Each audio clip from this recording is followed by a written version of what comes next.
Hello, it's me again. I'm just about 1 week into the World War II living on ration experiment. I thought I would film a really good, what I think is a really good recipe for mock black pudding. Now, I can't ever remember liking black pudding even when I used to eat meat a long time ago.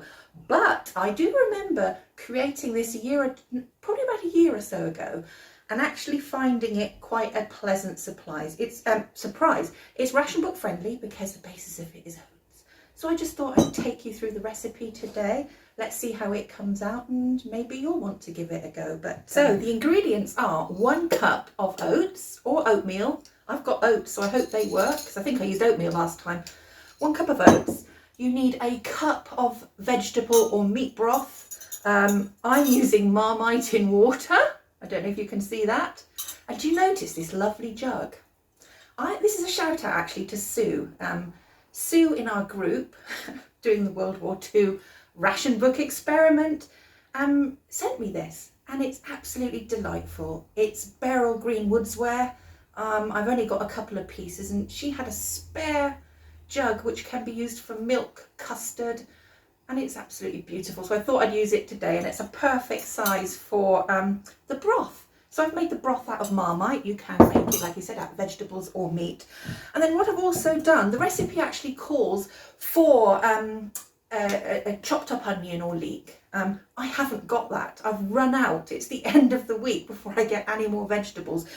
I went out to the garden and I dug up a piece of elephant garlic that had been in the ground probably for nearly a year and a half.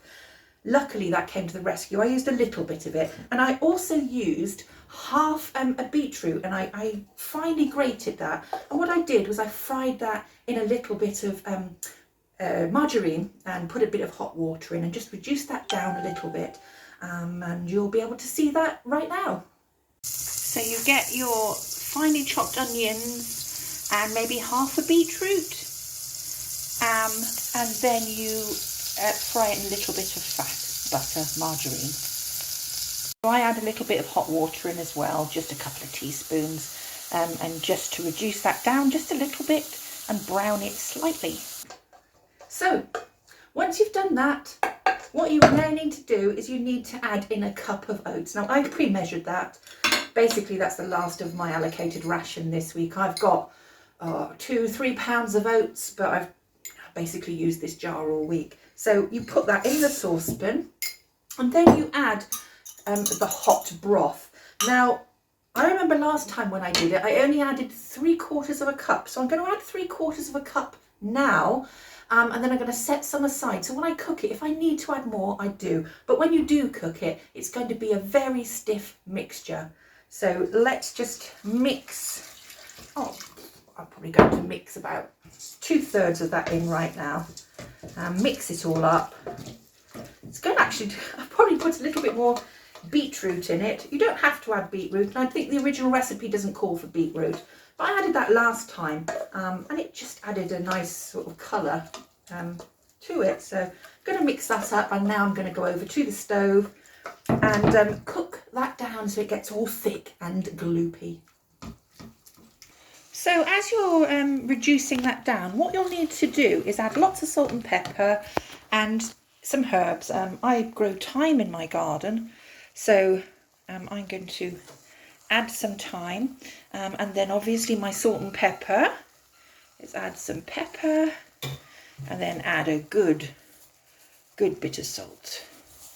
Can always add more afterwards, obviously, but then you just need to cook that slowly until it reduces down to a really thick goop, because essentially you're going to then let it cool, roll it into a sausage, wrap it up in paper, and then put it in your fridge for a good few hours, maybe even overnight, but try and give it a couple of hours at least. Now I'm thinking that's probably the right consistency. It's almost like, I hate to say it, but it's almost like looking at a packet of mincemeat, but it's actually oats. So yeah, I would say that's almost dry enough. And once it's dry enough, I'm going to set it aside and let it cool down for about half an hour, and then I'm going to roll it into a sausage. This is a great recipe, very economical, very tasty once you fry it up. So what I'm doing now is I'm going to let it cool down, just waiting for it to cool down. I will then roll it into a sausage shape, which I'll show you in a moment, put it in the fridge and leave that to cool down properly. And then once you do that, you cut it up and fry it in a pan with whatever else you're serving with it. For me, it's going to be mashed potato and peas. Looking forward to it. But it's ideal for breakfasts too. So here's the mixture. Can you see it? What I'm going to do now is form this into a sausage shape and put it in the fridge for a couple of hours so it fully cools down, and then I'll be able to slice it. And once you slice it, obviously you fry it. So I'm going to dollop this on here now. Isn't it a lovely pink colour? So there we go. I'm going to try and use my hands as least as possible, simply because obviously it's got beetroot in it. Oh God, doesn't matter, does it? I don't mind getting my hands dirty. So essentially what we've got to do is we've got to make this into some sort of sausage shape. There we are.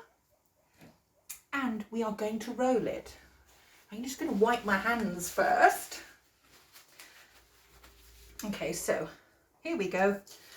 All we simply need to do, a bit like sushi, just roll it up into a sausage shape. Twist the ends to stop that flattening out too much. Okay, there we are. And then you just put it in the fridge, probably for a couple of hours until it's fully cooled down and it starts to firm up. So now I've just got to wait. The hardest bit is always waiting, isn't it? And I've been pretty hungry the last week, I can tell you.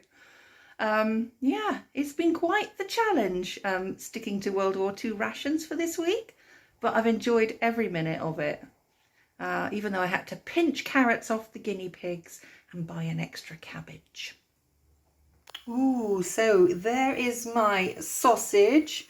That, when cut up, is going to kind of resemble black pudding. So I'm just melting a tiny bit of what's left of my margarine, and then I'm going to fry it slowly, and I'm going to fry it so it's quite well done, so it blackens on the outside and even resembles black pudding even more.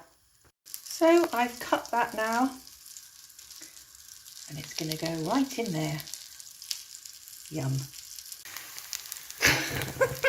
So I've started these off on a really low heat just to sort of warm them through, but I'm just putting up the heat a little bit now to sort of a medium because I'm going to start browning them on the outside.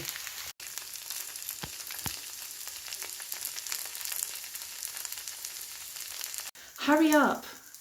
Hurry up! Honestly, I'm so hungry. I don't know whether this smells so good because I'm hungry or whether it is really good. I can't remember. It smells absolutely delicious. It does, honestly. There we are. I'd say they're pretty much done now. I'm not going to darken them too much on the outside. They've got a nice little crust on them already, so I'm sure they're going to taste delicious.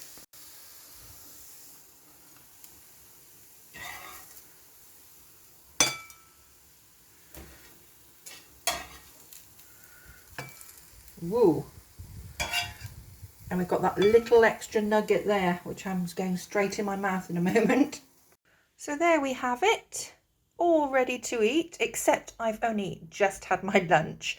So I'm going to eat that little nugget there and give you my verdict, which I think is going to be good. All right, here goes. Let's get a bit of this. Is it? Is it?